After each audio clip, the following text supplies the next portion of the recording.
김민자는 일흔을 앞둔 나이에도 여전히 또렷한 눈매를 가지고 있었습니다. 세월이 흘러 주름이 늘고 손마디가 굵어졌지만 그 눈빛만큼은 젊은 시절 형사로 뛰던 때와 크게 다르지 않았습니다. 거울을 볼 때마다 민자는 자신의 눈동자 속에 아직 살아있는 형사의 본능을 확인할 수 있었습니다. 25세 경찰이 된 뒤로 민자는 30년 가까이 강력팀에서 일했습니다.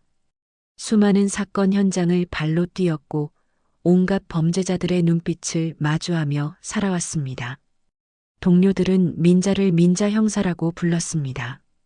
특유의 끈질긴 추적과 날카로운 직감으로 사건을 해결해낸 전력이 한두 번이 아니었기 때문입니다. 하지만 은퇴 후 민자는 더 이상 수갑도 총도 차지 않았습니다. 이제는 작은 원룸에서 홀로 지내며 가끔 아들 집에 들러 손주를 봐주는 평범한 할머니였습니다. 세상은 잠잠해졌고 매일의 삶은 한결 단조로웠습니다. 그러나 오랜 세월 몸에 밴 경찰의 촉망은 쉽게 사라지지 않았습니다. 누군가의 말투, 눈빛, 작은 습관 하나에도 민자는 여전히 본능적으로 무언가를 읽어내곤 했습니다. 그런 민자에게 어느 날 아들의 전화가 걸려왔습니다. 엄마, 이번 주에 은호 좀 봐줄 수 있어요? 회사 일도 있고 집사람도 워크숍이 있어서요. 사흘 정도만요. 아들의 목소리에는 간절함이 묻어 있었습니다.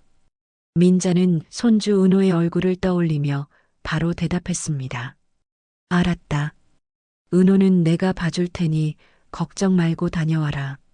며칠 뒤 금요일 아침 민자는 손주를 맞이하기 위해 커다란 보따리를 들고 아들 집으로 향했습니다. 반찬이며 과일까지 꼼꼼히 챙긴 손에는 여전히 경찰 시절처럼 꼼꼼함이 배어 있었습니다. 아들이 사는 곳은 도심 중심부에 자리한 고급 아파트 단지였습니다. 황금빛 조명이 비추는 로비, 대리석으로 빛나는 바닥, 고개 숙여 인사하는 경비원. 민자는 이런 곳에 들어서면 언제나 낯설었습니다. 자신의 인생과는 어울리지 않는 번쩍거림이 민자를 어딘지 모르게 불편하게 했습니다. 엘리베이터를 타고 30층에 도착하자 문이 열리며 아들이 반갑게 맞이했습니다. 엄마 오셨어요. 이걸 다 들고 오셨어요? 무거우셨을 텐데. 아들의 얼굴은 여전히 착하고 순박했습니다. 그러나 그 옆에 서 있는 며느리 윤정의 표정은 달랐습니다. 미소를 띠고 있었지만 눈빛만은 싸늘했습니다. 어머님 오셨어요? 먼 길 오시느라 고생 많으셨어요. 말은 정중했지만 그 안에 묘한 불편함이 감돌았습니다. 민자는 경찰로서의 습관대로 순간적으로 며느리의 얼굴과 눈빛, 손의 움직임을 살폈습니다. 그 미묘한 기류는 놓칠 수 없는 것이었습니다. 겉으로는 웃고 있어도 그 속엔 경계와 거부감이 분명히 있었습니다. 거실로 들어서자 손주 은호가 환하게 웃으며 달려나왔습니다. 할머니, 은호의 품에 안기는 순간 민자의 굳어있던 마음은 잠시 풀렸습니다. 아이의 따뜻한 온기가 모든 불편함을 잠시 덮어주는 듯 했습니다. 윤정이 서둘러 외출 준비를 하며 말했습니다. 어머님, 저 지금 나가야 해서요. 워크숍이 3일 동안이라 호텔에서 묵어야 해요. 은호 잘 부탁드려요. 윤정의 말투는 평소보다 급했습니다. 민자는 윤정이 끌고 나가는 커다란 캐리어를 보며 의아했습니다. 3일짜리 워크숍에 너무 많은 짐이 아닌가. 하지만 민자는 아무 말도 하지 않았습니다. 은호야, 엄마 다녀올게. 할머니 말씀 잘 들어. 윤정이 떠나고 아들도 회사로 출근한 후 민자는 은호와 단둘이 남게 되었습니다. 집안을 둘러보니 고급스러운 가구와 장식품들이 눈에 들어왔습니다. 모든 것이 깔끔하게 정리되어 있었고 먼지 하나 없이 반짝거렸습니다. 할머니, 우리 뭐하고 놀까요? 은호가 민자의 손을 잡고 물었습니다. 민자는 손주의 머리를 쓰다듬으며 미소를 지었습니다. 우리 은호가 하고 싶은 거 하자. 은호는 신이 나서 방으로 뛰어갔습니다. 잠시 후 무언가를 끌고 나오는 소리가 들렸습니다. 민자는 거실에서 기다리며 차를 우려내고 있었습니다. 할머니, 이거 봐요. 은호가 안방에서 무언가를 질질 끌고 나왔습니다. 대리석 바닥을 긁는 금속 모서리의 소리가 났습니다. 민자가 돌아보니 은호가 검은색 가방을 끌고 오고 있었습니다. 꽤 무거워 보이는 가방을 아이가 간신히 끌고 있었습니다. 은호야, 그게 뭐니? 엄마 비밀 가방이에요. 엄마가 항상 안방에 숨겨놔요. 우리 이걸로 놀아요. 민자의 눈동자가 순간 날카로워졌습니다. 비밀 가방이라니. 형사로서의 직감이 즉각 반응했습니다. 민자는 침착하게 은호에게 다가갔습니다. 은호야, 이 가방은 무거우니까 할머니가 들어줄게. 민자가 가방을 들어보니 예상보다 훨씬 무거웠습니다. 그리고 가방에는 무거운 자물쇠가 달려 있었습니다. 민자는 가방을 조심스럽게 소파 옆에 내려놓았습니다. 은호야, 엄마가 이 가방 만지지 말라고 했다며? 네, 그런데 할머니랑은 괜찮아요. 할머니는 우리 가족이잖아요. 은호의 천진난만한 말에 민자는 쓴웃음을 지었습니다. 아이는 아무것도 모른 채 위험한 물건을 가지고 놀려 했던 것입니다. 은호야, 요거트 먹고 싶지? 할머니가 특별 요거트 줄게. TV 보고 있어. 은호가 부엌으로 달려가는 사이 민자는 가방을 자세히 살펴보기 시작했습니다.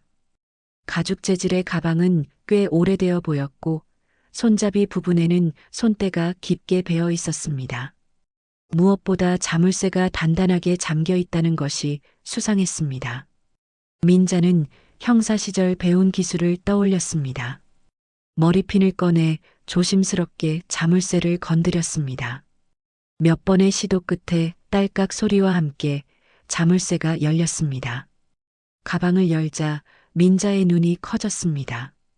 현금 다발이 빼곡히 들어 있었습니다. 5만 원권 다발이 수십 개는 되어 보였습니다. 그 밑에는 여러 개의 통장과 도장, 그리고 신분증들이 있었습니다. 민자는 떨리는 손으로 신분증을 하나씩 확인했습니다. 모두 다른 이름이었지만 사진은 비슷한 연령대의 노인들이었습니다. 그리고 가장 충격적인 것은 작은 수첩이었습니다. 거기에는 이름과 전화번호, 그리고 금액이 빼곡히 적혀 있었습니다. 김영자 할머니 3천만 원, 박순례 할머니 5천만 원, 이정숙 할머니 2천만 원. 모두 노인들의 이름이었고 옆에는 엄청난 금액이 적혀 있었습니다. 그리고 수첩 가장자리에는 계좌 동결, 수거, 안심계좌 같은 단어들이 적혀 있었습니다. 민자의 온몸에 소름이 돋았습니다. 이것은 명백한 전화금융 사기의 증거였습니다. 며느리가 보이스피싱 조직의 일원이었던 것입니다. 그것도 단순한 가담자가 아니라 돈을 관리하는 자금책 역할을 하고 있는 것 같았습니다. 할머니, 요거트 다 먹었어요. 은호의 목소리에 민자는 재빨리 가방을 닫고 자물쇠를 다시 잠갔습니다. 그리고 가방을 원래 있던 안방으로 가져다 놓았습니다. 하지만 민자의 머릿속은 복잡했습니다. 아들은 이 사실을 알고 있을까? 은호는 얼마나 위험에 노출되어 있는 걸까? 그날 밤 민자는 잠을 이룰 수 없었습니다. 거실 소파에 누워 천장을 바라보며 고민했습니다. 당장 경찰에 신고해야 할까? 하지만 그러면 아들과 은호가 받을 충격이 너무 클 것입니다. 먼저 더 확실한 증거를 모아야 했습니다. 민자는 휴대폰을 꺼내 수첩에 적혀 있던 내용들을 사진으로 찍어둔 것을 다시 확인했습니다. 형사 시절의 습관대로 꼼꼼하게 기록해둔 것이 다행이었습니다. 이제 어떻게 해야 할까? 민자는 깊은 한숨을 쉬었습니다. 형사는 은퇴했지만 정의감은 여전히 민자의 가슴 속에 살아 있었습니다. 그날 밤 민자는 거실 소파에 누워 있었지만 잠은 오지 않았습니다. 천장의 희미한 불빛이 마치 취조실의 형광등처럼 느껴졌습니다. 30년 형사 생활 동안 수많은 사건을 접했지만 가족이 범죄에 연루된 경우만큼 괴로운 것은 없었습니다. 민자는 몸을 뒤척이며 낮에 본 가방 속 장면을 다시 떠올렸습니다. 빼곡히 쌓인 현금 다발, 노인들의 신분증, 그리고 피해 금액이 적힌 수첩. 모든 것이 너무나 선명했습니다. 형사 시절, 민자는 보이스피싱 사건을 여러 번 다뤘습니다. 피해자들의 절망적인 얼굴, 평생 모은 돈을 하루아침에 잃고 오열하던 노인들, 자식 교육비를 사기당하고 자살까지 시도했던 어머니, 그 모든 기억들이 파편처럼 머릿속을 스쳐 지나갔습니다. 그리고 이제 그 가해자가 바로 자신의 며느리라는 사실이 믿기지 않았습니다. 새벽 2시가 넘어서야 민자는 겨우 잠이 들었습니다. 하지만 얼마 지나지 않아 이상한 소리에 잠이 깼습니다. 현관 쪽에서 나는 소리였습니다. 민자는 숨을 죽이고 귀를 기울였습니다. 열쇠 돌리는 소리, 조심스러운 발걸음 소리, 누군가 들어오고 있었습니다. 민자는 조용히 몸을 일으켜 복도 쪽을 바라보았습니다. 어둠 속에서 실루엣이 움직이고 있었습니다. 윤정이었습니다. 워크숍에서 3일 동안 묵는다고 했는데 왜 새벽에 돌아온 것일까? 민자는 다시 누운 척하며 눈을 살짝 떴습니다. 형사 시절 잠복 근무를 하던 때처럼 모든 감각을 곤두세웠습니다. 윤정은 조용히 안방으로 들어갔습니다. 잠시 후 서랍을 여는 소리, 무언가를 뒤적이는 소리가 들렸습니다. 그리고 무거운 것을 끌고 가는 소리. 민자는 숨소리조차 조심스럽게 조절하며 귀를 기울였습니다. 다시 조용히 현관으로 향하는 발걸음 소리.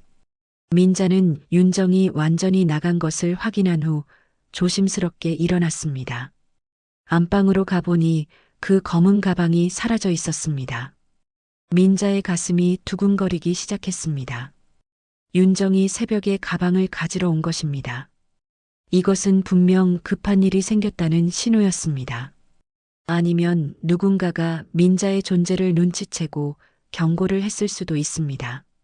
민자는 창문으로 다가가 커튼 사이로 밖을 내다보았습니다. 주차장에서 윤정이 검은 세단에 가방을 싣고 있었습니다. 차 트렁크에 가방을 넣는 윤정의 움직임은 능숙했습니다. 이런 일을 한두 번 한 것이 아님을 알 수 있었습니다. 그리고 누군가와 통화를 하는 모습이 보였습니다. 윤정의 표정은 긴장되어 있었고 계속 주변을 살피고 있었습니다. 네, 알겠습니다. 새벽 4시에 만나요. 장소는 똑같습니다. 윤정의 목소리가 희미하게 들렸습니다. 민자는 재빨리 휴대폰을 꺼내 차량 번호를 메모했습니다. 그리고 윤정이 떠나는 것을 끝까지 지켜보았습니다. 검은 세단이 아파트를 빠져나가자 민자는 깊은 한숨을 쉬었습니다. 다음 날 아침 민자는 평소보다 일찍 일어났습니다. 어젯밤 일이 꿈이었으면 좋겠다는 생각이 들었지만 안방에 사라진 가방이 모든 것이 현실임을 말해주고 있었습니다. 민자는 은호를 위해 아침을 준비하며 생각에 잠겼습니다. 어떻게 해야 할까? 당장 경찰에 신고해야 할까? 하지만 아직 증거가 부족했습니다. 사진만으로는 윤정이 직접적으로 범죄에 가담했다는 것을 입증하기 어려웠습니다. 할머니, 배고파요. 은호가 잠에서 깨어 거실로 나왔습니다. 파자마 차림의 은호는 여전히 천진난만했습니다. 민자는 손주를 보며 마음이 아팠습니다. 이 아이가 앞으로 겪을 일들을 생각하니 가슴이 미어졌습니다. 우리 은호, 할머니가 맛있는 거 해줄게. 민자는 은호에게 아침을 차려주며 조심스럽게 물었습니다. 은호야, 엄마가 그 검은 가방에 대해 뭐라고 했니? 엄마가 절대 만지지 말래요. 중요한 거라고. 그리고 다른 사람한테 얘기하면 안 된대요. 은호는 우유를 마시며 천진난만하게 대답했습니다. 민자는 더 이상 묻지 않았습니다. 아이를 이런 일에 연루시킬 수는 없었습니다. 점심 무렵 아들에게서 전화가 왔습니다. 엄마, 은호 잘 있어요? 그래, 잘 있다. 근데 윤정이는 워크숍 잘하고 있니? 네, 아침에 연락 왔어요. 바빠서 전화 못한대요. 아들의 목소리는 평온했습니다. 아무것도 모르고 있는 것이 분명했습니다. 민자는 가슴이 아팠습니다. 진실을 알게 되면 아들이 받을 충격이 얼마나 클까요? 아들은 늘 성실하게 일하고 가족을 위해 헌신하는 착한 사람이었습니다. 그런 아들이 아내의 배신을 알게 된다면 오후가 되자 민자는 결심했습니다. 더 확실한 증거를 찾아야 했습니다. 민자는 은호를 TV 앞에 앉혀두고 다시 안방으로 들어갔습니다. 가방은 없었지만 방 안을 꼼꼼히 살펴보기 시작했습니다. 옷장 깊숙한 곳, 서랍장 안쪽, 침대 밑, 형사 시절 압수수색을 하던 요령대로 구석구석 확인했습니다. 침대 매트리스를 들어 올렸을 때 봉투 하나가 나왔습니다. 민자는 조심스럽게 봉투를 열었습니다. 안에는 여러 장의 메모지가 들어 있었습니다. 오늘 수거 완료 5천만 원, 내일 오전 10시 새 타겟 연락, 경찰 조심 최근 단속 강화. 민자의 손이 떨렸습니다. 이것은 명백한 범죄 기록이었습니다. 그때 옷장 맨 위 선반에서 작은 수첩을 발견했습니다. 민자는 의자를 가져와 올라서서 수첩을 꺼냈습니다. 펼쳐보니 전화번호와 날짜, 시간이 빼곡히 적혀 있었습니다. 그리고 옆에는 검사 사칭, 계좌 동결, 안전 계좌 이체 같은 메모들이 있었습니다. 이것은 명백한 보이스피싱 매뉴얼이었습니다. 더 충격적인 것은 수첩 뒷장에 적힌 조직도였습니다. 맨 위에는 총책이라고 적혀 있었고 그 아래로 여러 개의 팀이 나뉘어 있었습니다. 그리고 자금 관리라는 항목에 윤정의 이름이 적혀 있었습니다. 며느리는 단순한 조직원이 아니라 핵심 간부였던 것입니다. 민자는 수첩을 사진으로 찍은 후 원래 자리에 돌려놓았습니다. 이제 의심은 확신으로 바뀌었습니다. 며느리 윤정은 전화금융사기 조직의 핵심 인물이었습니다. 그것도 단순한 전화 상담원이 아니라 자금을 관리하고 조직을 운영하는 중요한 역할을 하고 있었습니다. 저녁이 되어 아들이 퇴근했습니다. 피곤한 얼굴로 들어온 아들은 은호를 안으며 미소를 지었습니다. 우리 은호, 할머니랑 잘 놀았어? 네. 할머니랑 그림도 그리고 책도 읽었어요. 민자는 아들과 손자가 노는 모습을 바라보며 마음이 무거웠습니다. 이 평화로운 가정이 곧 산산조각 날 것을 생각하니 가슴이 미어졌습니다. 하지만 더 큰 피해자가 생기는 것을 막아야 했습니다. 수첩에 적힌 노인들의 이름이 계속 머릿속을 맴돌았습니다. 김영자 할머니, 박순례 할머니, 이정숙 할머니. 그들은 지금 어떻게 지내고 있을까요? 엄마, 뭐 생각해요? 얼굴이 안 좋아 보이는데. 아들의 걱정스러운 목소리에 민자는 억지로 미소를 지었습니다. 아니야, 그냥 좀 피곤해서.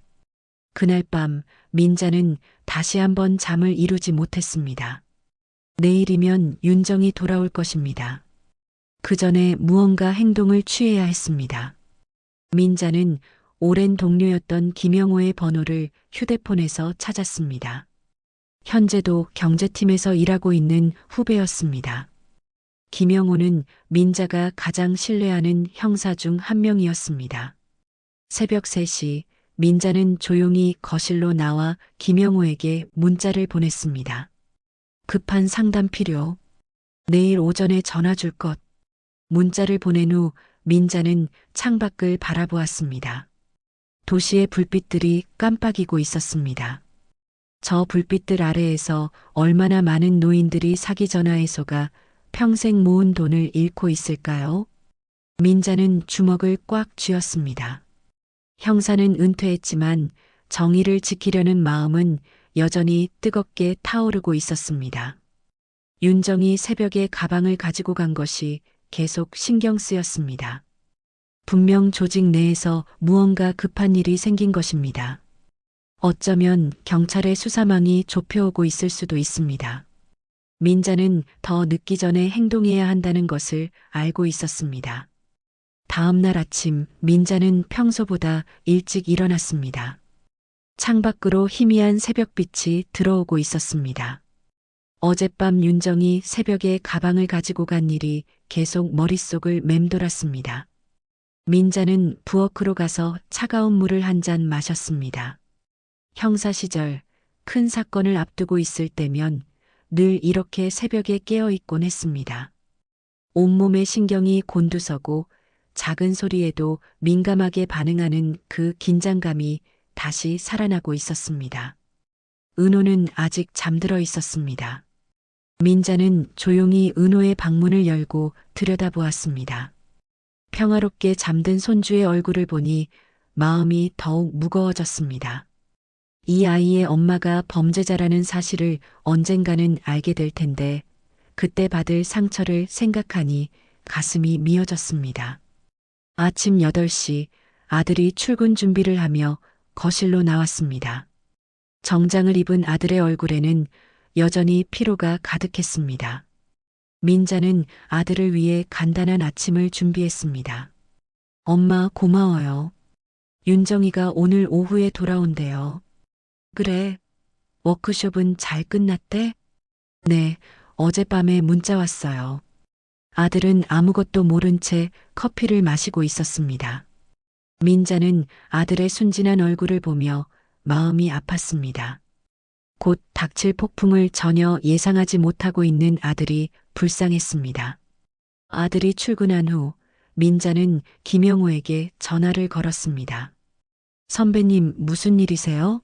새벽에 문자 받고 걱정했어요. 영호야, 큰일이야. 직접 만나서 얘기해야겠어. 지금 바로 갈게요. 어디서 만날까요? 민자는 근처 공원을 약속 장소로 정했습니다. 은호를 유모차에 태우고 공원으로 나갔습니다. 아침 공기가 차가웠지만 상쾌했습니다. 공원에는 이른 시간임에도 운동하는 사람들이 몇 명 보였습니다. 민자는 벤치에 앉아 은호가 노는 것을 지켜보며 김영호를 기다렸습니다. 10분쯤 지났을까 김영호가 빠른 걸음으로 다가왔습니다. 검은색 점퍼를 입은 김영호는 여전히 날카로운 눈빛을 가지고 있었습니다. 형사 특유의 걸음걸이와 주변을 살피는 습관도 그대로였습니다. 선배님, 오랜만입니다. 건강하셨어요? 영호야, 인사는 나중에 하고. 이것 좀 봐. 민자는 휴대폰을 꺼내 어제 찍어둔 사진들을 보여주었습니다. 검은 가방 속 현금 다발, 노인들의 신분증, 피해자 명단이 적힌 수첩, 그리고 보이스피싱 매뉴얼과 조직도까지. 김영호의 표정이 점점 굳어졌습니다. 사진을 하나하나 꼼꼼히 확인하던 김영호가 고개를 들었습니다. 선배님, 이거 최근에 우리가 추적하고 있는 조직이에요. 바로 연결이라는 이름으로 활동하는 대형 보이스피싱 조직입니다. 피해 규모가 수백억에 달해요. 민자의 가슴이 철렁 내려앉았습니다. 생각보다 훨씬 큰 조직이었던 것입니다. 그런데 선배님, 이 사진들을 어떻게 구하신 거예요? 민자는 깊은 한숨을 쉬었습니다. 그리고 조용히 입을 열었습니다. 우리 며느리야. 윤정이가 이 조직의 자금책이야. 김영호의 눈이 커졌습니다. 잠시 침묵이 흘렀습니다. 김영호는 민자의 얼굴을 보며 조심스럽게 물었습니다. 확실하세요? 어제 새벽에 윤정이가 몰래 들어와서 가방을 가지고 갔어. 그리고 누군가와 통화하면서 새벽 4시에 만난다고 했고, 김영호는 심각한 표정으로 고개를 끄덕였습니다.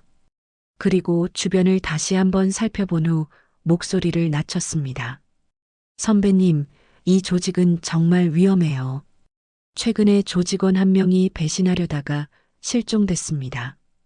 경찰 내부에도 그들과 연결된 사람이 있다는 소문도 있고요. 민자는 놀라지 않았습니다. 이미 예상했던 일이었습니다. 이렇게 큰 조직이 오래 활동할 수 있었던 것은 분명 내부에 협조자가 있기 때문일 것입니다. 영호야, 그래도 우리가 움직여야 해. 더 많은 피해자가 생기기 전에. 알겠습니다. 하지만 조심해야 해요. 일단 제가 신뢰할 수 있는 팀원들과 비밀리에 수사를 시작하겠습니다. 김영호는 사진들을 자신의 휴대폰으로 전송받은 후 민자에게 당부했습니다. 선배님, 절대 혼자 움직이지 마세요. 위험할 수 있어요. 특히 며느리가 눈치채면 안 됩니다. 민자는 고개를 끄덕였습니다. 하지만 마음속으로는 이미 다른 계획을 세우고 있었습니다. 형사 시절의 경험이 말해주고 있었습니다. 때로는 직접 움직여야 할 때가 있다고. 공원에서 돌아온 후 민자는 은호와 함께 점심을 먹었습니다. 은호는 여전히 천진난만하게 떠들며 밥을 먹었습니다. 민자는 은호를 보며 결심을 굳혔습니다. 이 아이를 위해서라도 반드시 진실을 밝혀야 한다고. 오후 2시쯤 현관문이 열리는 소리가 들렸습니다. 윤정이 돌아온 것입니다. 민자는 평소처럼 자연스럽게 행동하려 애썼습니다. 어서 와. 워크숍은 잘 끝났니? 네, 어머님. 은호는 잘 있었죠? 윤정의 얼굴에는 피로가 가득했습니다. 눈 밑에는 다크서클이 짙게 깔려 있었고 얼굴도 많이 수척해 보였습니다. 민자는 윤정의 손을 보았습니다. 손톱 밑에 검은 때가 끼어 있었고 손가락 관절 부분에는 작은 상처가 있었습니다. 어디선가 무거운 것을 옮기다가 생긴 상처처럼 보였습니다. 엄마, 은호가 윤정에게 달려갔습니다. 윤정은 은호를 안으며 억지로 미소를 지었습니다. 하지만 그 미소는 어색했고 눈빛은 불안해 보였습니다. 은호야, 엄마 좀 피곤하니까 방에서 쉴게.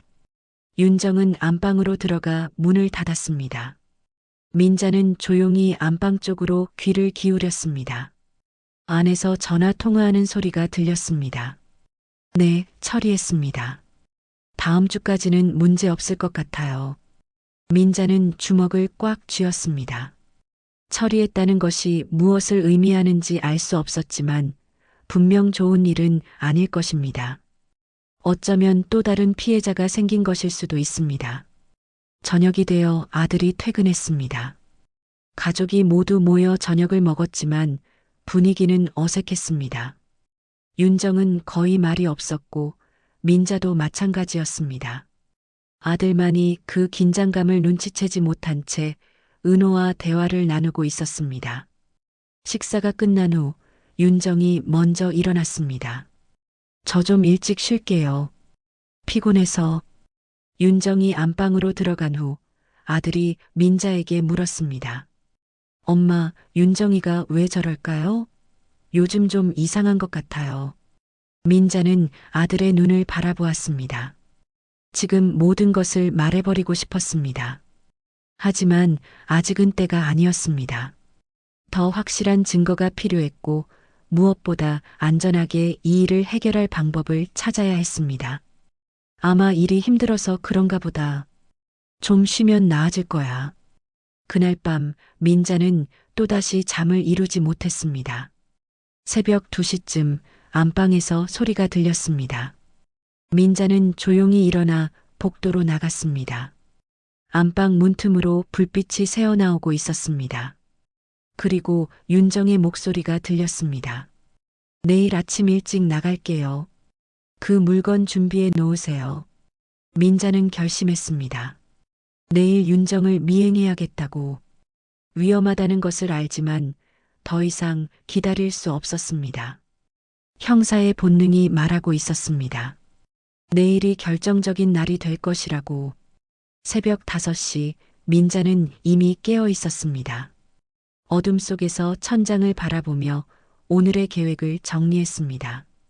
윤정을 미행하는 것은 위험한 일이었지만 더 이상 미룰 수 없었습니다. 형사 시절 잠복 근무를 할 때의 그 긴장감이 온몸을 감쌌습니다.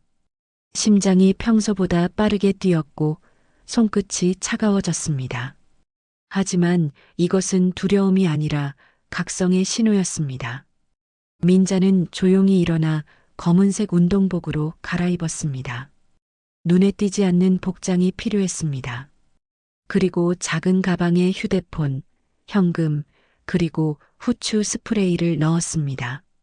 후추 스프레이는 은퇴할 때 동료가 선물로 준 것인데 한 번도 사용한 적이 없었습니다.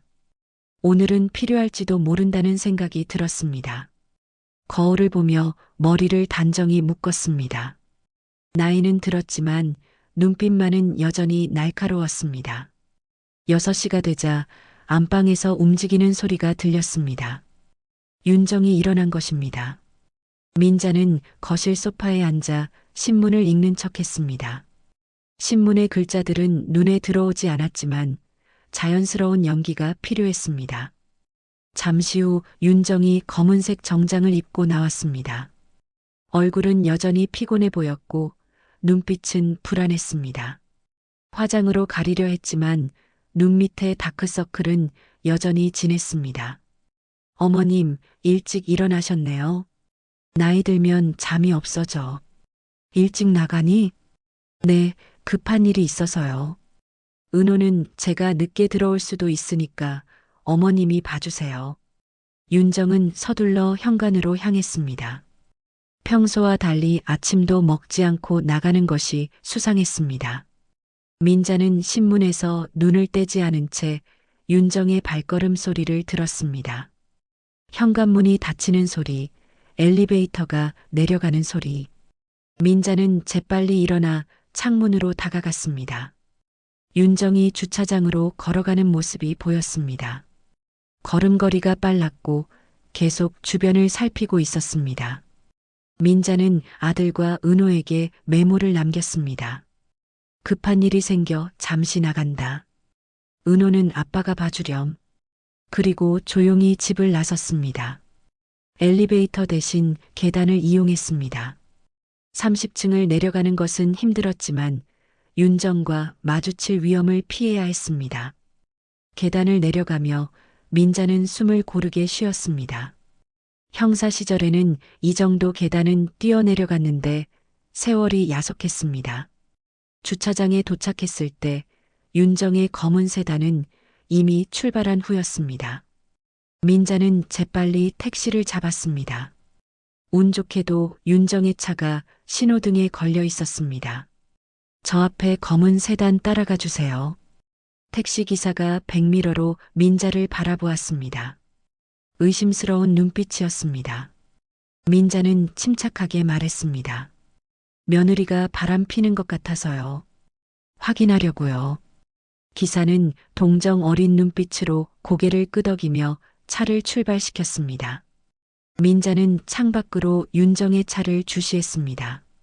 형사 시절 미행 기술이 되살아났습니다. 너무 가까이 붙지도 너무 멀리 떨어지지도 않는 적당한 거리를 유지했습니다. 신호가 바뀔 때마다 긴장했지만 다행히 놓치지 않았습니다. 윤정의 차는 도심을 벗어나 외곽으로 향했습니다. 점점 건물들이 낮아지고 인적이 드물어졌습니다. 공장 지대를 지나 허름한 창고들이 늘어선 곳으로 들어갔습니다. 30분쯤 달렸을까 윤정의 차가 낡은 창고 건물 앞에 멈췄습니다.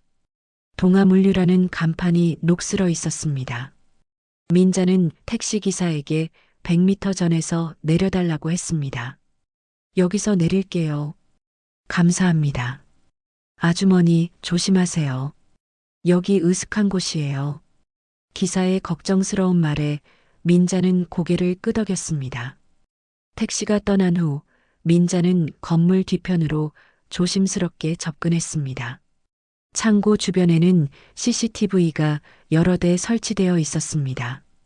민자는 사각지대를 찾아 움직였습니다. 형사 시절의 경험이 큰 도움이 되었습니다. 나무 그늘과 컨테이너 뒤를 이용해 조금씩 창고에 가까이 다가갔습니다. 창고 뒷문 근처에 숨어서 안을 들여다보니 여러 명의 사람들이 모여 있었습니다. 윤정을 포함해 10명 정도 되어 보였습니다. 그들은 테이블 주위에 둘러앉아 무언가를 나누고 있었습니다. 돈다발이었습니다. 5만원권 다발이 산더미처럼 쌓여 있었습니다. 민자는 휴대폰을 꺼내 조용히 동영상을 촬영하기 시작했습니다. 화질은 좋지 않았지만 증거로는 충분했습니다. 손이 미세하게 떨렸지만 최대한 안정적으로 촬영하려 애썼습니다. 그때 한 남자가 큰 소리로 말했습니다. 대머리에 금목걸이를 한 남자였습니다. 이번 주 실적이 좋았어. 특히 윤정 씨 팀이 최고야. 5억을 넘었잖아. 5억. 민자의 가슴이 철렁 내려앉았습니다. 일주일 만에 5억 원을 사기쳐서 빼앗았다는 것입니다. 얼마나 많은 노인들이 피해를 입었을까요? 민자는 분노가 치밀어 올랐지만 침착함을 유지했습니다. 계속 촬영해야 했습니다. 다음 주부터는 더 조심해야 해. 경찰이 움직이기 시작했다는 정보가 있어.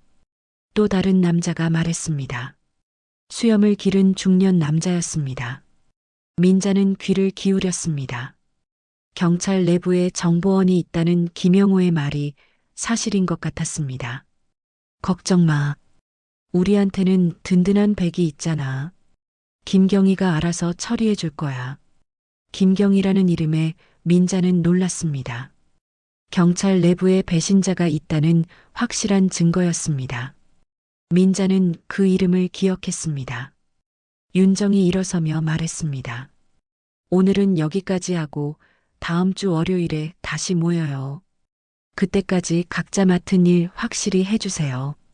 사람들이 하나둘 일어나기 시작했습니다. 민자는 더 많은 것을 확인하고 싶었습니다. 조심스럽게 위치를 옮겨 창문 쪽으로 다가갔습니다.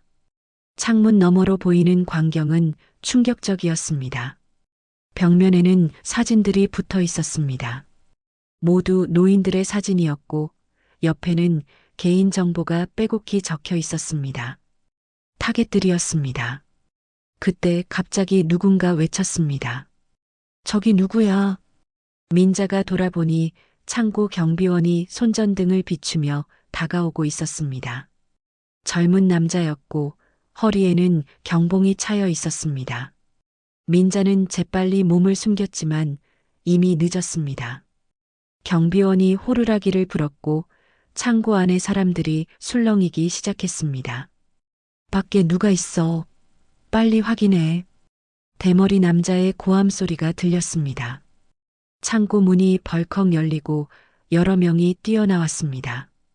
민자는 뛰기 시작했습니다. 나이 70이 되었지만 형사 시절 단련된 체력이 아직 남아 있었습니다.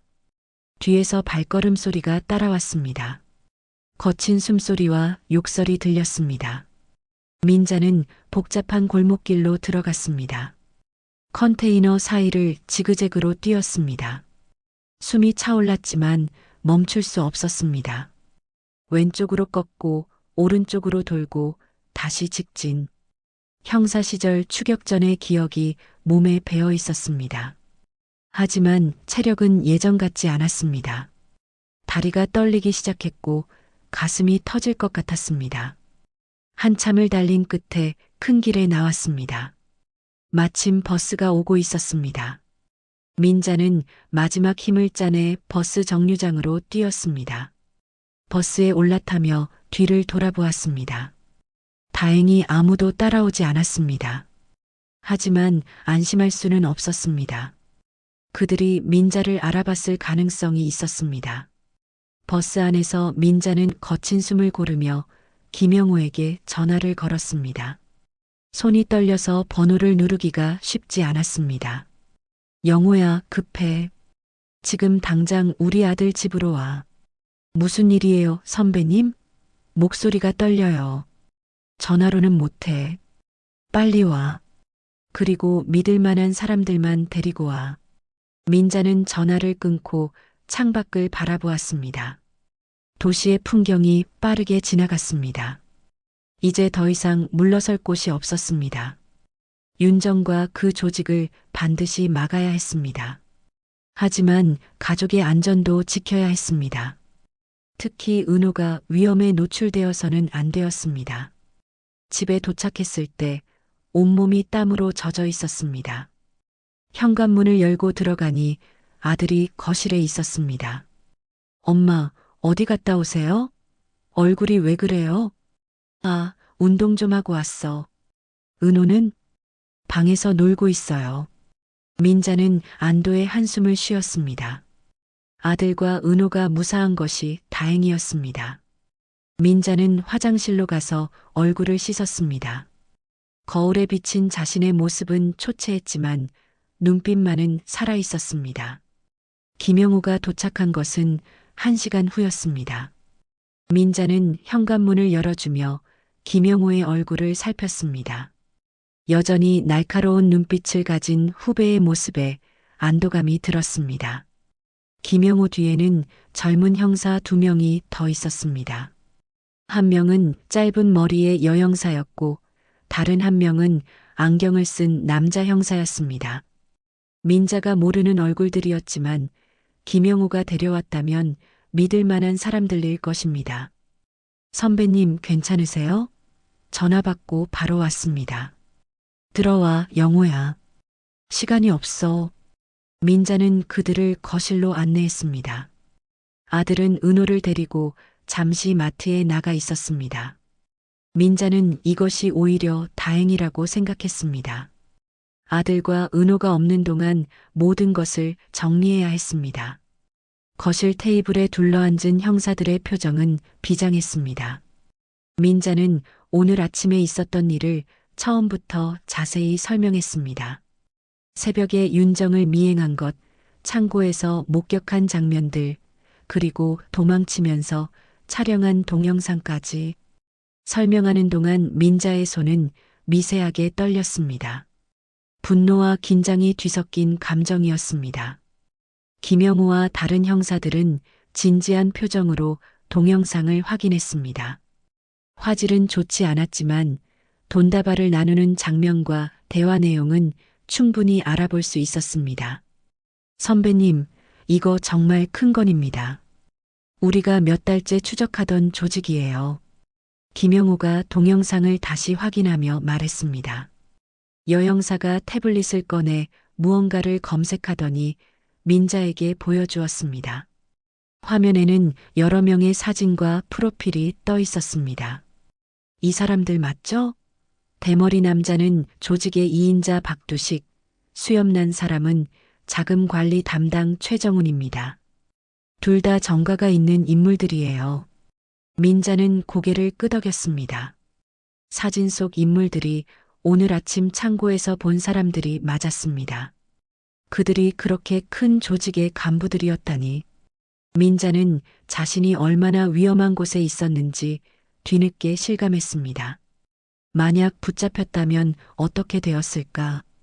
나이든 여자 하나쯤은 쉽게 처리했을 것입니다. 그리고 선배님, 김경이라고 했죠? 그 사람 이름 기억하세요? 김경이라고만 들었어. 이름은 못 들었고. 하지만 분명히 우리 백이라고 했어. 김영호가 다른 형사와 눈빛을 주고받았습니다. 뭔가 심각한 표정이었습니다. 안경 낀 형사가 노트북을 열어 무언가를 검색하기 시작했습니다. 민자는 불안한 예감이 들었습니다. 설마 김영호가 아는 사람인가?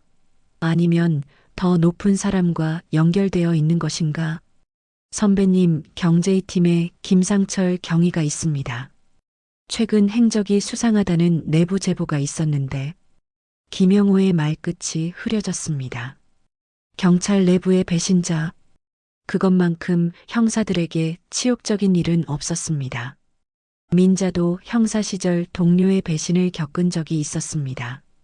그때의 배신감과 분노가 다시 떠올랐습니다. 선배님, 지금부터 조심하셔야 합니다. 그들이 선배님을 알아봤을 가능성이 있어요. 특히 며느리가 선배님을 의심하기 시작하면 김영호의 말이 끝나기도 전에 현관문이 열리는 소리가 들렸습니다. 윤정이 돌아온 것입니다. 민자와 형사들은 재빨리 자세를 고쳐 앉았습니다. 여형사가 재빨리 수첩을 가방에 넣었고 안경 낀 형사는 노트북을 덮었습니다. 김영호가 작은 목소리로 말했습니다. 자연스럽게 행동하세요. 우리는 선배님 지인이라고 하겠습니다. 윤정이 거실로 들어왔습니다. 얼굴이 창백했고 눈빛이 불안정했습니다. 옷에는 먼지가 묻어 있었고 머리카락도 헝클어져 있었습니다. 거실에 낯선 사람들이 있는 것을 보고 잠시 멈칫했지만 곧 억지로 미소를 지었습니다. 그 미소가 얼마나 부자연스러운지 민자는 한눈에 알 수 있었습니다. 어머님, 손님이 오셨네요. 응, 옛날 동료들이야. 오랜만에 만나서 이야기 좀 하고 있었어. 민자는 최대한 자연스럽게 대답했습니다. 하지만 목소리가 조금 떨렸습니다. 윤정은 의심스러운 눈빛으로 김영호와 다른 형사들을 훑어보았습니다. 형사 특유의 분위기를 눈치챈 것일까? 윤정의 손이 미세하게 떨리고 있었고 계속 휴대폰을 만지작거렸습니다. 그러세요. 저는 방에 들어가 있을게요. 윤정이 안방으로 들어간 후 민자는 안도의 한숨을 쉬었습니다. 하지만 윤정이 뭔가 눈치챈 것 같았습니다. 안방에서 전화 통화하는 소리가 희미하게 들렸습니다. 급하고 낮은 목소리였습니다. 가끔 시어머니, 이상해, 조심해라는 단어들이 들렸습니다. 김영호가 민자에게 속삭였습니다. 선배님, 오늘 밤에 작전을 실행하겠습니다. 이미 지원 요청을 했고 특공대도 대기 중입니다. 선배님과 가족분들은 안전한 곳으로 피신하셔야 합니다. 민자는 망설였습니다. 도망가는 것은 형사로서의 자존심이 허락하지 않았습니다. 30년간 현장에서 뛰었던 민자에게 뒤로 물러서는 것은 비겁한 일처럼 느껴졌습니다. 하지만 은호의 얼굴이 떠올랐습니다. 그 아이만큼은 위험해서 지켜야 했습니다. 알았어. 하지만 내가 직접 끝까지 지켜보고 싶어. 위험해요, 선배님. 이 조직은 폭력도 서슴지 않는다고 했잖아요. 나도 형사였어, 영호야. 내가 시작한 일은 내가 끝내야지. 그리고 며느리가 체포되는 순간 누군가는 우리 아들 곁에 있어야 해. 김영호는 민자의 단호한 눈빛을 보고 더 이상 말리지 않았습니다. 민자의 그 눈빛을 알고 있었습니다. 한번 결심하면 끝까지 가는 민자 형사의 고집을. 대신 다른 제안을 했습니다. 그럼 이렇게 하죠. 선배님 가족분들만 먼저 안전한 곳으로 보내고 선배님은 저희와 함께 현장에서 지켜보세요. 단 절대 직접 개입하시면 안 됩니다. 민자는 고개를 끄덕였습니다. 그것이 최선의 방법인 것 같았습니다. 김영호와 형사들이 떠난 후 민자는 아들에게 전화를 걸었습니다. 아들은 마트에서 장을 보고 있었습니다. 오늘 은호 데리고 이모 집에 가서 자고 와. 갑자기 일이 생겨서. 엄마, 무슨 일이에요? 목소리가 이상한데. 나중에 설명할게. 일단 은호 데리고 가. 부탁이야. 아들은 의아해했지만 민자의 간곡한 부탁에 결국 동의했습니다. 다행히 윤정은 일이 있다며 잠시 나갔습니다. 1시간 후 아들과 은호가 집에 들렀다가 다시 나갈 준비를 했습니다. 민자는 은호를 꼭 안아주었습니다. 이것이 마지막이 될 수도 있다는 생각에 눈물이 났지만 참았습니다. 은호의 따뜻한 체온이 가슴에 전해졌습니다. 할머니, 내일 봐요. 그래, 우리 은호. 할머니가 사랑한다. 나도 할머니 사랑해요. 아들과 은호가 떠난 후 집안은 조용해졌습니다. 얼마 후 윤정이 들어와 급하게 안방에 들어갔습니다. 가끔 전화 통화 소리가 들렸고 서랍을 여닫는 소리도 들렸습니다. 뭔가를 준비하고 있는 것 같았습니다. 민자는 거실에 앉아 시계를 보았습니다. 오후 8시, 곧 작전이 시작될 것입니다. 9시가 되자 윤정이 안방에서 나왔습니다. 검은색 옷으로 갈아입은 윤정은 또다시 외출 준비를 하고 있었습니다. 손에는 작은 가방이 들려 있었고 얼굴에는 결연한 표정이 떠올라 있었습니다. 어머님, 저 잠깐 나갔다 올게요. 이 시간에 또 위험하지 않니? 금방 올게요. 급한 일이 있어서. 윤정의 목소리는 평소와 달랐습니다. 뭔가 결심한 사람의 목소리였습니다. 민자는 직감적으로 알았습니다. 오늘이 결정적인 날이 될 것이라는 것을. 윤정이 현관을 나서자 민자도 재빨리 준비했습니다. 검은색 점퍼를 입고 휴대폰을 챙겼습니다. 그리고 김영호에게 문자를 보냈습니다. 윤정 출발. 지금 따라감. 민자는 조용히 집을 나섰습니다. 엘리베이터 대신 다시 계단을 이용했습니다. 이번에는 더 조심스럽게 내려갔습니다. 발소리를 최대한 죽이며 한 계단 한 계단 내려갔습니다. 주차장에 도착했을 때 윤정의 차는 막 출발하려는 참이었습니다. 민자는 미리 대기하고 있던 김영호의 차에 올라탔습니다.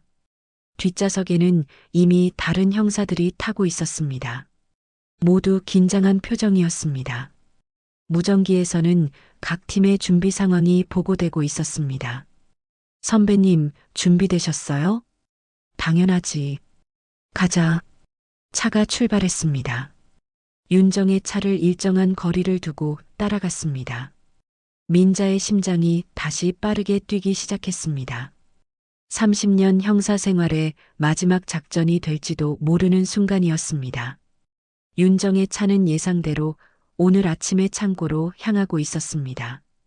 민자는 김영호의 차 뒷좌석에서 윤정의 차를 주시했습니다. 도로에는 차가 많지 않았고 가로등 불빛이 간헐적으로 차 안을 비췄습니다. 민자의 손은 무릎 위에 가지런히 놓여 있었지만 그 안에는 긴장이 가득했습니다. 30년 형사 생활 동안 수많은 체포 작전에 참여했지만 가족이 연루된 사건은 처음이었습니다. 무전기에서 각 팀의 보고가 이어졌습니다. 1팀 배치 완료. 2팀 대기 중. 특공대 5분 내 도착 예정. 익숙한 용어들이 민자의 귀를 스쳤습니다. 형사 시절로 돌아간 것 같았습니다. 하지만 그때와는 달랐습니다. 그때는 정의를 실현한다는 자부심이 있었지만 지금은 가족을 파괴한다는 죄책감이 무겁게 짓눌렀습니다. 선배님 괜찮으세요? 김영호가 백미러로 민자를 바라보며 물었습니다. 민자는 고개를 끄덕였지만 속마음은 복잡했습니다. 아들을 생각하니 가슴이 미어졌습니다.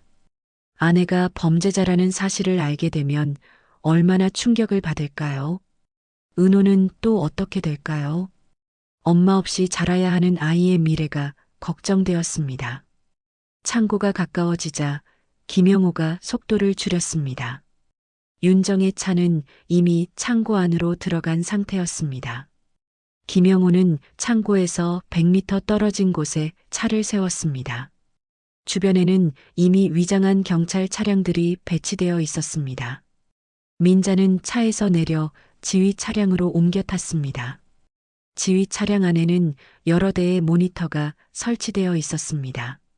창고 주변 CCTV 화면이 실시간으로 전송되고 있었습니다. 민자는 화면을 주시했습니다. 창고 안으로 들어가는 사람들이 하나둘 늘어났습니다. 오늘 아침에 본 대머리 남자와 수염난 남자도 보였습니다. 그리고 윤정의 모습도 선명하게 잡혔습니다. 총 15명이 확인됐습니다. 아마 대규모 정산이 있을 것 같습니다. 여형사가 모니터를 보며 보고했습니다. 민자는 숨을 깊게 들이마셨습니다. 15명이라니 생각보다 큰 조직이었습니다. 이들이 얼마나 많은 노인들을 울렸을까요? 얼마나 많은 가정을 파괴했을까요? 그때 무전기에서 급박한 목소리가 들렸습니다. 김상철 경위가 창고로 접근 중입니다. 경찰 제복 착용 상태. 김영호의 얼굴이 굳어졌습니다. 내부 배신자가 직접 나타난 것입니다. 아마 조직에 경고를 하러 가는 것일 수도 있었습니다. 김영호가 재빨리 명령을 내렸습니다. 작전 변경. 지금 당장 진입한다. 모든 팀 준비. 민자의 심장이 빠르게 뛰기 시작했습니다. 예정보다 빨리 작전이 시작되는 것입니다. 지휘 차량 밖으로 특공대원들이 뛰어가는 모습이 보였습니다. 검은 복장의 대원들이 창고를 포위하기 시작했습니다. 선배님, 여기서 기다리세요. 절대 나오시면 안 됩니다. 김영호가 차에서 내리며 당부했습니다. 민자는 고개를 끄덕였지만 불안감이 엄습했습니다. 뭔가 잘못될 것 같은 예감이 들었습니다. 형사의 직감이 경고를 보내고 있었습니다. 모니터를 통해 작전이 시작되는 것을 지켜보았습니다. 특공대가 동시에 창고로 진입했습니다. 경찰이다. 모두 손 들고 엎드려. 고함 소리가 무전기를 통해 들렸습니다. 창고 안은 순식간에 아수라장이 되었습니다. 도망치려는 사람들, 저항하는 사람들, 체포되는 사람들의 모습이 화면에 어지럽게 나타났습니다. 그런데 윤정의 모습이 보이지 않았습니다. 민자는 모니터를 샅샅이 살폈지만 윤정은 어디에도 없었습니다. 불안감이 더욱 커졌습니다. 설마 도망친 것일까? 아니면 다른 출구가 있는 것일까? 그때 민자의 휴대폰이 울렸습니다. 모르는 번호였습니다. 민자는 망설이다가 전화를 받았습니다. 어머님, 윤정의 목소리였습니다. 민자의 온몸이 얼어붙었습니다. 어머님이 신고하신 거죠? 다 알아요. 윤정의 목소리는 차가웠습니다. 분노와 배신감이 섞여 있었습니다. 민자는 침을 삼켰습니다. 이제 모든 것이 드러난 것입니다. 미안하다. 하지만 이건 멈춰야 했어. 미안하다고요? 어머님이 뭘 아세요? 우리가 왜 이런 일을 하는지, 얼마나 절박한지 아세요? 윤정의 목소리가 떨렸습니다. 울음이 섞여 있었습니다. 민자는 잠시 말문이 막혔습니다. 하지만 곧 정신을 차렸습니다. 그래도 범죄는 범죄야. 죄 없는 사람들을 속이고 돈을 빼앗는 건 용서받을 수 없어. 그 죄 없는 사람들이 우리 같은 사람들을 얼마나 무시했는지 아세요? 돈 있는 사람들이 우리를 어떻게 대했는지 아세요? 윤정의 절규가 민자의 가슴을 찔렀습니다. 하지만 민자는 단호했습니다. 그래도 이건 아니야. 은호를 생각해. 내 아들을 생각해. 전화 너머로 윤정의 흐느낌이 들렸습니다. 한참 동안 침묵이 흘렀습니다. 그리고 윤정이 다시 입을 열었습니다. 은호는 제가 지킬게요. 제 방식대로. 전화가 끊겼습니다. 민자의 가슴에 불길한 예감이 스쳤습니다. 윤정이 무슨 짓을 하려는 것일까? 설마 은호를 데리고 도망가려는 것은 아닐까? 민자는 재빨리 아들에게 전화를 걸었습니다. 신호음이 길게 이어졌지만 받지 않았습니다. 불안감이 극도로 커졌습니다. 민자는 더 이상 기다릴 수 없었습니다. 지휘 차량에서 뛰어내려 택시를 잡았습니다. 강남 버스터미널로 빨리 가주세요. 이모 집은 버스터미널 근처였습니다. 택시가 달리는 동안 민자는 계속 아들에게 전화를 걸었습니다. 여전히 받지 않았습니다. 온갖 상상이 머릿속을 어지럽혔습니다. 윤정이 먼저 가서 은호를 데려간 것은 아닐까? 아들에게 무슨 일이 생긴 것은 아닐까?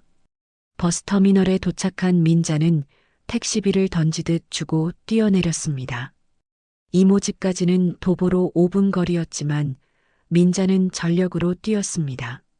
숨이 차고 다리가 떨렸지만 멈출 수 없었습니다. 은호의 얼굴이 계속 떠올랐습니다. 외할머니 집 앞에 도착했을 때 민자는 거의 쓰러질 지경이었습니다. 가쁜 숨을 고르며 초인종을 눌렀습니다. 잠시 후 문이 열리고 아들이 나타났습니다. 무사했습니다. 그 뒤로 은호도 보였습니다.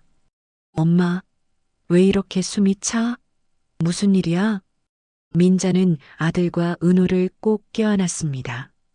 눈물이 쏟아졌습니다. 안도감과 미안함이 뒤섞인 눈물이었습니다. 이제 모든 것을 말해야 했습니다. 아들에게 잔인한 진실을 전해야 했습니다. 할머니, 왜 울어요? 은호가 걱정스럽게 물었습니다. 민자는 은호의 머리를 쓰다듬으며 억지로 미소를 지었습니다. 이 아이는 앞으로 엄마 없이 자라야 할지도 모릅니다. 그 생각에 가슴이 미어졌습니다. 아들아, 우리 잠깐 얘기 좀 하자. 민자는 아들을 조용한 곳으로 데려갔습니다. 그리고 천천히 조심스럽게 진실을 말하기 시작했습니다. 아들의 얼굴이 점점 창백해졌습니다. 믿을 수 없다는 표정이었습니다. 엄마, 그게 무슨 말이에요? 윤정이가 사기꾼이라니? 미안하다. 정말 미안하다. 아들은 주저앉았습니다. 머리를 감싸쥐고 흐느꼈습니다. 민자는 아들의 어깨를 껴안았습니다. 할 수 있는 것은 그것뿐이었습니다. 멀리서 경찰차 사이렌 소리가 들렸습니다. 윤정이 체포되었을 것입니다. 모든 것이 끝났습니다. 하지만 진짜 아픔은 이제부터 시작일지도 모릅니다. 민자가 아들을 위로하고 있을 때 휴대폰이 다시 울렸습니다. 김영호였습니다. 민자는 떨리는 손으로 전화를 받았습니다. 선배님, 큰일 났습니다. 윤정이 도망쳤어요. 창고 뒤쪽 비상구로 빠져나간 것 같습니다. 민자의 가슴이 철렁 내려앉았습니다. 윤정이 도망쳤다니. 그렇다면 아까 전화는 어디서 한 것일까요? 그리고 왜 그런 전화를 한 것일까요? 민자는 불안한 예감을 떨칠 수 없었습니다. 지금 전 병력을 동원해서 추적 중입니다. 선배님은 가족분들과 안전한 곳에 계세요. 전화를 끊은 민자는 아들을 바라보았습니다. 아들은 여전히 충격에서 벗어나지 못하고 있었습니다. 멍한 눈으로 허공을 바라보고 있었습니다. 민자는 아들의 손을 꼭 잡았습니다. 차갑게 식은 손이었습니다. 아들아, 정신 차려. 은호를 위해서라도 너가 정신 차려야 해. 아들이 고개를 들었습니다. 눈에는 눈물이 고여 있었습니다. 배신감과 분노, 슬픔이 뒤섞인 복잡한 감정이 얼굴에 드러나 있었습니다. 민자는 그런 아들이 안쓰러웠지만 지금은 감상에 빠질 때가 아니었습니다. 그때 밖에서 차 소리가 들렸습니다. 민자는 본능적으로 창문으로 다가갔습니다. 검은색 세단이 집 앞에 멈춰 섰습니다. 윤정의 차였습니다. 민자의 온몸에 긴장이 돌았습니다. 형사 시절의 감각이 즉각 살아났습니다. 위험하다. 지금 상황은 매우 위험하다. 은호를 방에 데려가. 그리고 문 잠그고 절대 나오지 마. 민자가 아들에게 작은 목소리로 지시했습니다. 아들은 영문도 모른 채 은호를 데리고 안방으로 들어갔습니다. 민자는 조용히 현관으로 다가갔습니다. 문 너머로 발소리가 들렸습니다. 그리고 초인종이 울렸습니다. 민자는 숨을 고르고 문을 열었습니다. 윤정이 서 있었습니다. 얼굴은 창백했고 눈은 충혈되어 있었습니다. 머리는 헝클어져 있었고 옷에는 흙이 묻어 있었습니다. 도망치느라 정신없었던 것이 분명했습니다. 그런데 이상한 것은 윤정의 손에 들린 가방이었습니다. 그 검은 가방이었습니다. 어머님, 들어가도 될까요? 윤정의 목소리는 이상하게 차분했습니다. 폭풍 전의 고요 같은 느낌이었습니다. 민자는 경계하며 한 걸음 물러섰습니다. 윤정이 집 안으로 들어왔습니다. 거실에 선 윤정은 주변을 둘러보았습니다. 마치 마지막으로 모든 것을 기억하려는 듯한 눈빛이었습니다. 은호는 어디 있어요? 윤정이 물었습니다. 민자는 대답하지 않았습니다. 윤정의 의도를 알 수 없었기 때문입니다. 윤정이 가방을 테이블에 내려놓았습니다. 그리고 지퍼를 열었습니다. 안에는 여전히 현금 다발이 가득했습니다. 이 돈으로 은호와 새 출발을 하려고 했어요. 멀리 떠나서 조용히 살려고 했어요. 윤정의 목소리에는 체념이 묻어 있었습니다. 민자는 윤정의 눈을 똑바로 바라보았습니다. 광기가 서려 있지는 않은지 위험한 의도가 있는 것은 아닌지 판단하려 했습니다. 형사 시절 수많은 범죄자들을 만났던 경험이 지금 이 순간 필요했습니다. 은호는 내가 데려갈 수 없어. 넌 이제 체포될 거야. 알아요. 다 끝났다는 것도 알아요. 하지만 윤정이 갑자기 가방 안에서 무언가를 꺼냈습니다. 과도였습니다. 민자의 몸이 본능적으로 긴장했습니다. 하지만 윤정은 칼을 자신의 목에 갖다 댔습니다. 민자의 눈이 커졌습니다. 설마 자살하려는 것인가? 은호를 한 번만 보게 해주세요. 마지막으로 한 번만. 윤정의 눈에서 눈물이 흘러내렸습니다. 절박한 모성애가 느껴졌습니다. 범죄자이기 이전에 한 아이의 엄마였던 것입니다. 민자는 갈등했습니다. 은호를 위험에 노출시킬 수는 없었지만 마지막 작별 인사조차 못하게 하는 것도 잔인한 일이었습니다. 그때 안방 문이 열렸습니다. 은호가 나왔습니다. 아들이 막으려 했지만 은호는 이미 거실로 뛰어나오고 있었습니다. 엄마. 은호가 윤정에게 달려가려 했습니다. 하지만 윤정이 칼을 들고 있는 것을 보고 멈췄습니다. 어린아이의 눈에 두려움이 서렸습니다. 윤정의 얼굴이 일그러졌습니다. 자신이 아이에게 두려움의 대상이 되었다는 사실이 가슴을 찢는 듯 했습니다. 은호야, 엄마 여기 있어. 무서워하지 마. 윤정이 울먹이며 말했습니다. 하지만 칼은 여전히 들고 있었습니다. 민자는 천천히 은호에게 다가갔습니다. 형사 시절 인질극에 대처했던 경험이 떠올랐습니다. 가장 중요한 것은 인질의 안전이었습니다. 그리고 지금 인질은 은호였습니다. 윤정아, 칼을 내려놔. 은호가 무서워하잖아. 민자의 목소리는 차분했지만 단호했습니다. 윤정의 손이 떨리기 시작했습니다. 칼을 쥔 손에 힘이 들어갔다 빠졌다를 반복했습니다. 정신적으로 극도로 불안정한 상태였습니다. 저는 좋은 엄마가 되고 싶었어요. 은호에게 좋은 것만 해주고 싶었어요. 그래서 이런 일을. 윤정의 변명 아닌 변명이 이어졌습니다. 민자는 한 걸음씩 은호에게 다가갔습니다. 윤정의 시선은 은호에게 고정되어 있었습니다. 그 틈을 노려야 했습니다. 좋은 엄마는 이런 짓을 하지 않아. 좋은 엄마는 정직하게 살아가는 모습을 보여주는 거야. 민자의 말에 윤정이 흐느꼈습니다. 칼을 든 손이 점점 아래로 내려갔습니다. 지금이다. 민자는 재빨리 은호를 안아들었습니다. 그리고 뒤로 물러났습니다. 은호는 민자의 품에서 엄마를 바라보며 울었습니다. 엄마, 왜 그래? 엄마 무서워. 은호의 말에 윤정이 무너졌습니다.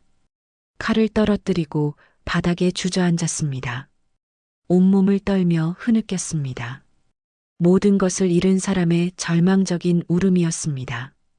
민자는 은호를 아들에게 넘기고 조심스럽게 칼을 치웠습니다. 그때 밖에서 사이렌 소리가 들렸습니다. 경찰이 도착한 것입니다. 윤정은 체념한 듯 고개를 떨구고 있었습니다. 더 이상 도망칠 곳도 도망칠 의지도 없어 보였습니다. 문이 열리고 김영우와 경찰들이 들어왔습니다. 김영우는 상황을 빠르게 파악하고 부하들에게 지시했습니다. 한 형사가 윤정에게 다가가 수갑을 채웠습니다. 딸깍 소리가 조용한 거실에 울렸습니다. 그 소리가 모든 것의 끝을 알리는 것 같았습니다. 윤정이 끌려가면서 은호를 바라보았습니다. 눈에는 미안함과 그리움이 가득했습니다. 은호는 아빠 품에서 엄마를 바라보며 작은 손을 흔들었습니다. 그 모습에 민자의 가슴이 미어졌습니다. 앞으로 이 아이는 엄마 없이 자라야 합니다. 면회도 쉽지 않을 것이고 설령 만난다 해도 철창 너머로 만나야 할 것입니다. 경찰차가 떠난 후 집안은 무거운 침묵에 빠졌습니다. 아들은 은호를 안고 멍하니 창밖을 바라보고 있었습니다. 민자는 아들의 어깨에 손을 올렸습니다. 할 수 있는 위로는 그것뿐이었습니다. 엄마, 이제 어떻게 해야 해요? 아들의 목소리는 길을 잃은 아이 같았습니다. 민자는 아들을 꼭 안았습니다. 그리고 은호의 머리를 쓰다듬었습니다. 이제부터가 진짜 시작이었습니다. 상처를 치유하고 새로운 삶을 시작해야 했습니다. 함께 헤쳐나가자. 할머니가 도와줄게. 민자의 목소리는 단단했습니다. 형사 시절 수많은 사건을 해결했던 그 단단함이 이제는 가족을 지키는 힘이 될 것입니다. 밖에서는 여전히 사이렌 소리가 멀어지고 있었습니다. 하지만 이 집에는 새로운 아침이 오고 있었습니다. 윤정이 연행된 지 일주일이 지났습니다. 민자는 아들의 집에서 지내며 은호를 돌보고 있었습니다. 아침마다 은호를 유치원에 데려다주고 오후에는 데리고 와서 놀아주었습니다. 겉으로는 평온해 보였지만 민자의 마음속에는 여전히 폭풍이 몰아치고 있었습니다. 형사로서의 의무를 다했지만 가족을 파괴했다는 죄책감이 그녀를 괴롭혔습니다. 은호는 처음 며칠은 엄마를 찾으며 울었습니다. 밤마다 악몽을 꾸고 깨어나 엄마를 불렀습니다. 그럴 때마다 민자는 은호를 꼭 안아주며 등을 토닥였습니다. 아이의 작은 몸이 떨리는 것을 느낄 때마다 민자의 가슴도 함께 찢어졌습니다. 이 모든 것이 정말 옳은 선택이었을까? 그 질문이 끊임없이 머릿속을 맴돌았습니다. 아들은 회사를 일주일 동안 쉬었습니다. 충격이 너무 컸기 때문입니다. 한때 사랑했던 아내가 범죄자였다는 사실, 그것도 수많은 노인들을 속여 돈을 빼앗은 사기꾼이었다는 사실을 받아들이기 힘들어했습니다. 낮에는 멍하니 창밖을 바라보고 밤에는 잠을 이루지 못했습니다. 민자는 그런 아들을 보며 마음이 무너졌습니다. 그날도 민자는 은호를 유치원에 데려다주고 집으로 돌아왔습니다. 아들은 거실 소파에 앉아 있었습니다. 며칠 전부터 다시 출근을 시작했지만 오늘은 쉬는 날이었습니다. 얼굴은 여전히 수척했고 눈빛은 공허했습니다. 엄마, 면회 신청이 왔어요.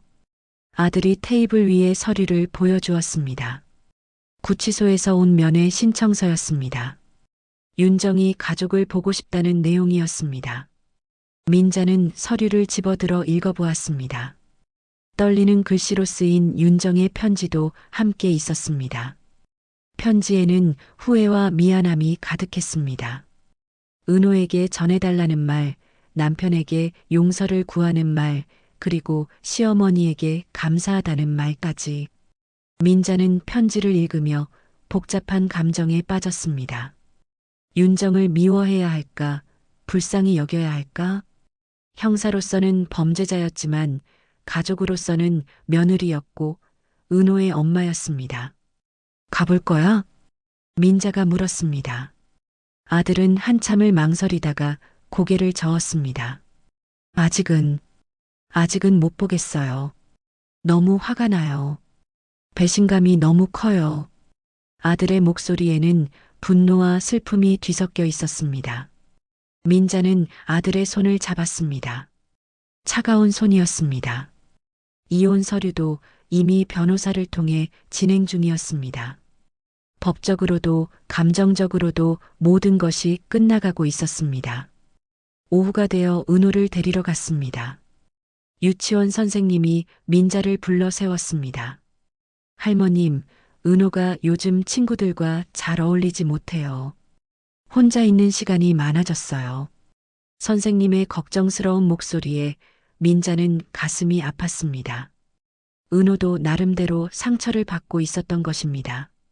엄마가 갑자기 사라진 것, 집안 분위기가 무거워진 것, 모든 것이 아이에게는 충격이었을 것입니다.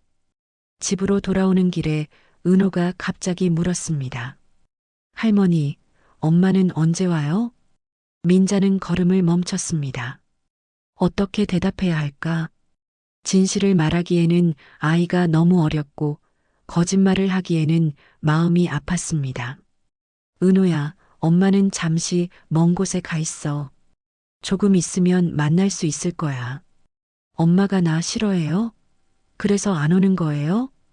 은호의 순진한 질문에 민자의 눈에 눈물이 고였습니다. 아이는 자신이 버림받았다고 생각하고 있었습니다. 민자는 은호를 꼭 안았습니다. 아니야, 은호야. 엄마는 은호를 세상에서 가장 사랑해. 단지 어른들의 사정으로 잠시 못 오는 거야. 그날 저녁 김영호가 집을 찾아왔습니다. 수사 결과를 보고하러 온 것입니다. 민자는 은호를 방에 들여보낸 후 김영호와 마주 앉았습니다. 선배님, 수사가 거의 마무리됐습니다. 조직원 대부분이 체포됐고 피해 금액도 파악됐습니다. 얼마나 되니? 확인된 것만 50억이 넘습니다. 피해자는 200명이 넘고요. 민자는 한숨을 쉬었습니다. 200명의 노인들이 평생 모은 돈을 잃었다는 것입니다. 그 중에는 자식들 주려고 아껴둔 돈도 있었을 것이고 병원비로 쓰려던 돈도 있었을 것입니다. 윤정 씨는 조직의 핵심 간부로 확인됐습니다.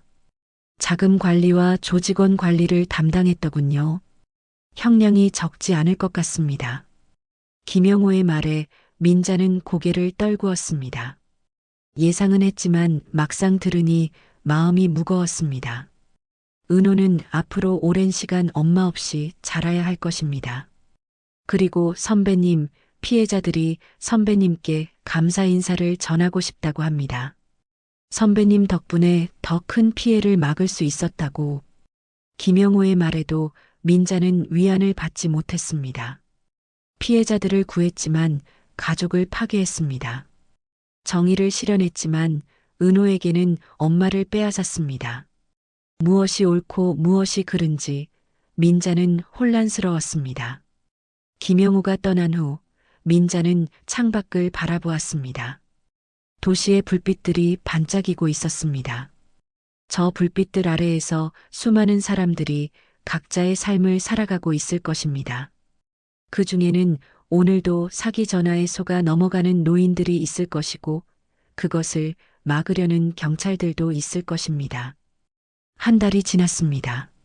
삶은 조금씩 일상을 되찾아가고 있었습니다. 아들은 다시 일에 집중하기 시작했고 은호도 조금씩 밝아지고 있었습니다. 민자는 여전히 아들 집에 머물며 살림을 돌보고 있었습니다. 그날 오후 민자는 은호와 함께 공원에 갔습니다. 은호는 그네를 타며 웃었습니다. 오랜만에 보는 해맑은 웃음이었습니다. 민자는 벤치에 앉아 은호를 지켜보며 생각했습니다. 이 아이가 건강하게 자랄 수 있도록 최선을 다해야겠다고. 할머니, 나 높이 올라가요. 은호가 소리쳤습니다. 민자는 손을 흔들며 대답했습니다. 조심해, 은호야. 그때 휴대폰이 울렸습니다. 모르는 번호였습니다. 민자는 망설이다가 전화를 받았습니다. 여보세요? 안녕하세요. 저는 보이스피싱 피해자 모임 대표입니다. 김민자 선생님 맞으시죠? 민자는 놀랐습니다. 어떻게 자신의 번호를 알았을까? 경찰분께 들었습니다. 선생님 덕분에 저희가 구제받을 수 있었다고요. 정말 감사드립니다. 전화 너머의 목소리는 떨리고 있었습니다. 감사와 안도가 섞인 목소리였습니다. 한번 만나 뵙고 싶습니다. 저희끼리 작은 감사 모임을 준비했거든요. 민자는 거절하려 했지만 상대방의 간절함에 결국 수락했습니다. 어쩌면 이것도 하나의 화해 과정일지 모른다는 생각이 들었습니다. 피해자들과 만나 그들의 이야기를 듣는 것, 그것이 민자가 할 수 있는 속죄의 방법일지도 모릅니다. 전화를 끊고 은호를 바라보았습니다. 여전히 신나게 그네를 타고 있었습니다. 민자는 결심했습니다. 이 아이를 위해 그리고 아들을 위해 강해져야겠다고. 형사는 은퇴했지만 할머니로서 어머니로서의 새로운 임무가 시작된 것입니다. 저녁이 되어 집으로 돌아왔습니다. 아들이 퇴근해서 와 있었습니다. 표정이 평소와 달랐습니다. 무언가 결심한 듯한 표정이었습니다. 엄마, 면회 가보려고요. 은호도 데리고요. 아들의 말에 민자는 놀랐습니다. 하지만 이해할 수 있었습니다. 용서는 아니더라도 마지막 정리는 필요했습니다. 그리고 은호에게도 엄마를 만날 기회를 줘야 했습니다. 잘 생각했다. 내가 같이 갈게. 민자의 말에 아들이 고개를 끄덕였습니다. 가족의 새로운 시작이었습니다. 상처는 아직 아물지 않았지만 조금씩 치유되고 있었습니다. 그리고 민자는 그 과정을 끝까지 함께할 것입니다.